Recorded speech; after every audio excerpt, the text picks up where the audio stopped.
भारतबाट आयात रोकियो तर बजारमा महँगीको राज। आँप किलोमै रु 200, केरा दर्जनमै रु 250। बिचौलियाको खेलले उपभोक्ताको ढाड सेकिँदै।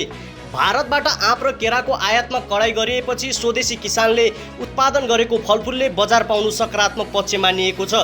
तर त्यसको प्रत्यक्ष लाभ किसानभन्दा बढी बिचौलियाले उठाइरहेको आरोप बढ्दै गएको छ। बजारमा आँप प्रति किलो करिब रु 200 र प्रति दर्जन केरा 150 देखि 250 सम्म बिक्री हुन थालेपछि उपभोक्ता महँगीको चर्को मारमा परेका छन्। उपभोक्ताहरूका अनुसार आयात रोकिएको नाममा बजारमा मूल्य अस्वाभाविक रूपमा बढाइएको छ। सीमामा कडाई गरिएको दाबी गरिए पनि भारतबाट आँप र केरा अवैध रूपमा भित्रिने क्रम पूर्ण रूपमा रोकिएको देखिँदैन।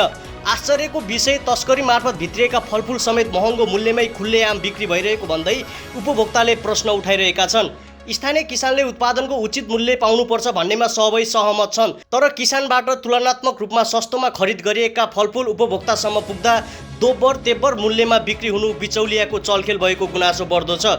यसले किसान र उपभोक्ता दुवैलाई अन्यायमा पारिरहेको जानकारहरूको भनाइ छ। दैनिक उपभोगका लागि प्रयोग गरिने फलफुल नै सर्वसाधारणको पहुँच बाहिर पुग्न थालेपछि सर्वसाधारणले महँगीको चर्को मार खेपिरहेका छन्। सामाजिक सञ्जालमा समेत अब आँप खान होइन मूल्य सुन्नै डर लाग्ने भइसकेको छ। केरा देख्दा पनि महँगो सम्झिएर फर्किनुपर्ने अवस्था आयो भन्ने प्रतिक्रिया व्यापक रूपमा देखिन थालेका छन्।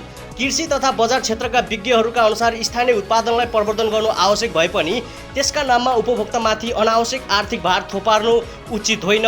उनीहरूले सीमामा प्रभावकारी निगरानी, बजारको नियमित अनुगमन, कृत्रिम अभाव सिर्जना गर्ने बिचौलियामाथि कडा कारबाही, मूल्य नियन्त्रण तथा सुरक्षित उत्पादन सुनिश्चित गर्न सरकारसँग माग गरिरहेका छन्।